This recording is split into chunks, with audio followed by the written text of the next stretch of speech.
La Agenda 2030 reconoce que para alcanzar la igualdad sustantiva de género se debe garantizar que niñas, niños, mujeres y hombres tengan no solamente acceso sino éxito en la educación.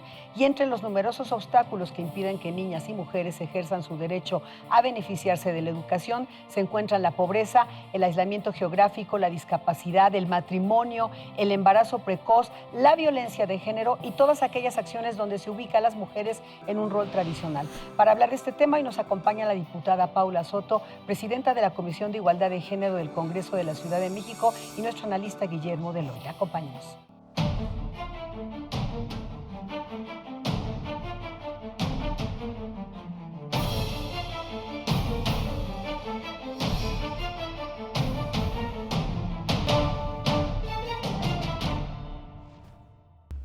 Diputada Paula Soto, bienvenida siempre. Muchísimas gracias, Estela. Mil gracias por la invitación. Doctor Guillermo de Loya, bienvenido. Siempre un gusto, Estela. Muchas gracias, diputada. La Agenda 2030 contempla lograr la igualdad de género y esto pasa por educación inclusiva y de calidad. Y digo yo, te pregunto, diputada, ¿debe contemplar la educación de los hombres, los niños, las niñas, las mujeres, los hombres por igualdad de género? Libre de estereotipos, sobre todo.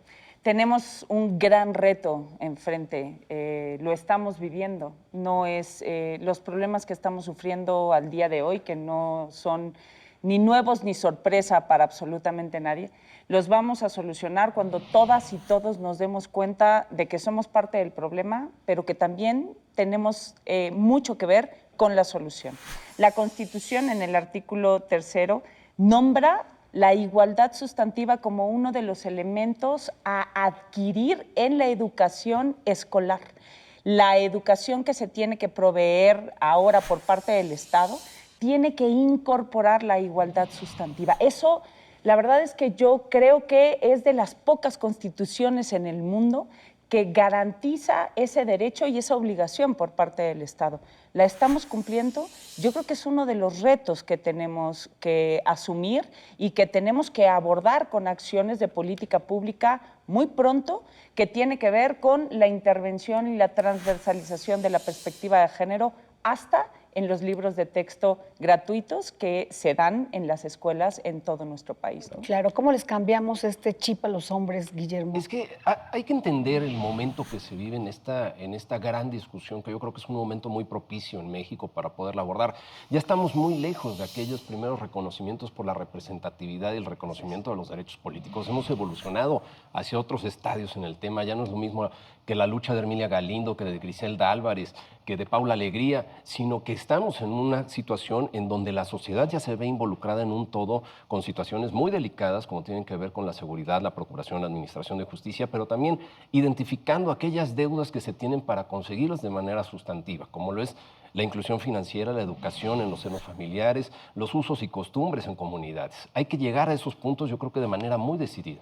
Yo no sé si ya hayamos superado el debate respecto de la incorporación de las mujeres a los espacios de toma de decisiones. Es un tema completo, sí, claro. Sigue siendo tema, ¿no? Sí, claro. ¿Y por qué? Porque la incorporación de las mujeres en el espacio de lo público sigue siendo un tema, sigue siendo un problema, porque las mujeres siguen ganando menos por igual trabajo. Sin duda, claro. Medios de comunicación, política, ¿dónde queremos hacer el análisis?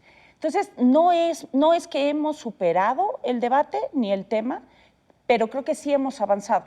Hay algunos temas en los cuales los avances son muchísimo más evidentes y los retos los marcamos ahora desde la agenda de las mujeres que estamos justamente ocupando los espacios de lo público. ¿Cuáles los avances? ¿Cuáles los desafíos? Hemos avanzado en este país ciertamente en la incorporación de las mujeres a los espacios de toma de decisiones. Hoy hemos generado o hemos convertido en un tema obligado la igualdad. Cuando yo comenzaba en estos trabajos de la política, todos los discursos hablaban de los hombres, de las necesidades de los hombres, porque pues los hombres nos incluyen, hablar de los hombres nos incluye a la humanidad entera, cosa que ahora no sucede. Hoy las mujeres nos hemos convertido, por lo menos en la forma, no en el fondo, que ahí está el reto, pero por lo menos en la forma, en el obligado, en el discurso, en la política pública, la mención. Hoy las mujeres estamos muchísimo más conscientes de cuáles son nuestros derechos y de cómo acceder a ellos, y de que el Estado y las instituciones del Estado son también o tienen la obligación de garantizarnos esos derechos. Antes, Estela, por lo menos hace algunos años, no nos sucedía de la misma manera, nos encontrábamos solas quienes estábamos en esa lucha. ¿Cuáles son los retos? Acceso a la justicia con perspectiva de género, sin lugar a dudas. Este país ha invertido cientos de miles de millones de pesos en formación, capacitación y sensibilización a ministerios públicos, a el Poder Judicial en específico, también a la administración pública, tanto local como federal, a la burocracia, en temas de sensibilización de género y acceso a la justicia. Hoy sigue siendo uno de los retos. En el umbral de una reforma constitucional y profunda de gran calado al sistema judicial, Así es. sobre todo. Tendríamos que adentrarnos, por supuesto, también en ese sistema de procuración de justicia dentro de los ministerios públicos para poder incorporar la perspectiva de género. Sin lugar a dudas. Pero además, temas como la inclusión laboral, como la representatividad real, porque a mí me gustaría haber materializado esto de manera más clara. Tenemos paridad en la representatividad en los legislativos, pero 6 de las 7 coordinaciones parlamentarias las ocupan hombres. Así es. ¿Y cómo llegamos entonces a esa también, a un sistema de incentivos, por ejemplo, en empresa privada, para poder darle participación a las mujeres dentro del ámbito laboral? Paula, ¿se puede lograr esto que dice Guillermo de Loya sin la deconstrucción, de los hombres? Y te pregunto, ¿también de las mujeres? Que no tiene que ser así, ¿no? O sea, a fin de cuentas, creo que hay un sistema de válvulas para poderlo igualar. A ver, los cambios que se han dado no han sido por la voluntad, han sido por la obligación. Sin duda. Las mujeres y el movimiento de mujeres hemos obligado los cambios. No ha sido por la buena voluntad. No fue concesión gratuita. Y además, exactamente, hay que dejar muy claro que no es una gracia en la concesión. Sin lugar a dudas, ¿no? Claro. Eso es importante porque termina, en algunos momentos nos piden incluso que le demos las gracias a tal persona. Perdón, ¿no? Este es nuestro derecho y los cambios los hemos logrado nosotras, Bien ¿no? ganados. Insistiendo, claro, sin lugar a dudas. No vamos a tener ningún cambio, Estela, si no nos deconstruimos. Y sí, no solamente los hombres, también las mujeres.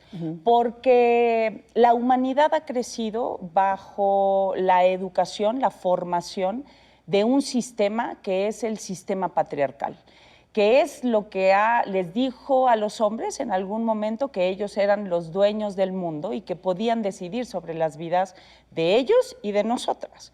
Ese sistema es lo que nos ha llevado a vivir los niveles de violencia que vivimos, los niveles de discriminación que vivimos, de niñas, de niños, el adultocentrismo, donde ahora entendemos que las niñas y los niños no son sujetas plenas de derechos, sino que somos las personas adultas quienes tenemos que tomar decisiones sobre ellos. Todo esto tiene que ver con el patriarcado. Cuando una mujer se sienta, reflexiona, se ve a sí misma, ve su entorno y toma la decisión entendiendo de que lo que estamos viviendo no está bien y toma la decisión de deconstruirse, esa mujer está dando un paso hacia una liberación que va a ser costosa, porque hoy todavía la sociedad nos castiga mucho en nuestras libertades, pero está dando un paso también hacia una libertad maravillosa. Y los hombres, a ser parte y decidir ser parte de la solución. Necesitamos más deconstrucción y más crítica hacia este sistema que nos ha formado, ¿no? Y en un diálogo no polarizado, en una discusión amplia de entendimiento de las responsabilidades que tenemos en nuestra participación con la propia sociedad y, por supuesto, con un gobierno vinculante que nos ordene, digamos, este debate para poderlo traducir a políticas públicas. Sin lugar a dudas, Guillermo, coincido contigo. Ahora te quiero consultar, ¿qué pasa, por ejemplo, ahora cómo se concibe el feminismo justamente y esta lucha por los derechos de las mujeres? ¿Es generacional? ¿Por qué vemos en este tema de la polarización que planteaba Guillermo, por qué vemos posiciones, no sé si diferentes, pero sí más radicales entre las activistas de antes y las activistas de ahora? Porque estamos enojadas, claro. ya. Es la acumulación. El feminismo, yo soy una feminista convencida de mi feminismo y orgullosa de él. El feminismo es el movimiento social, político, cultural más importante de la humanidad, ¿no? es el movimiento que nos ha dado a las mujeres. ¿Qué año quieres? La Revolución Francesa. ¿Desde dónde queremos platicar? Que existieron mujeres que exigieron sus derechos en las peores de las condiciones. Años van, siglos pasan, decenas de años pasan y seguimos peleando por lo mismo. Porque tú y yo seamos consideradas, Estela, antes que ser mujeres, personas. Seres humanos. Seres humanos. Dicen que el feminismo y la idea radical de que las mujeres también somos personas. ¿Por qué ahora las denuncias son de manera mucho más evidente, diría yo? Pues porque por las buenas no nos habían estado escuchando. Y hoy las jóvenes vienen con una formación, la carga tuya, la carga mía, la carga de nuestras antepasadas y además la realidad que ellas viven. Paula, tenemos que escucharlas. ¿Dirías que las legisladoras, en este caso específicamente tú y las legisladoras de Morena, las representan, las están representando? Yo quiero decir que sí. Tenemos muchos pendientes y tenemos que asumirlos. Y van a comprometerse. Y nos en hace falta mucha deconstrucción, Estela, ¿no? Estamos dando la lucha al interior del Congreso, pero en Morena hay muchas feministas que estamos muy comprometidas con la agenda que sabemos que tenemos que representar. Y estamos decididas a hacerlo. No lo estamos haciendo de ahorita, lo estamos haciendo desde hace mucho tiempo. Hay procesos que son lentos y yo entiendo la exigencia de la ciudadanía. Lo único que les quiero decir es, estamos trabajando, la jefa de gobierno está trabajando, la fiscal está trabajando, las mujeres en el Congreso de la Ciudad de México estamos trabajando en nuestra gran mayoría. Traemos una agenda, los procesos son lentos, pero vamos a trabajar por acelerar esos procesos y dar las respuestas que la gente y las mujeres sobre todo nos están exigiendo porque es su derecho y nosotras tenemos la obligación, la responsabilidad ética de cumplir con ello. Un comentario final, Guillermo. Pues canalizar esta discusión de manera ordenada, de manera amplia, por supuesto.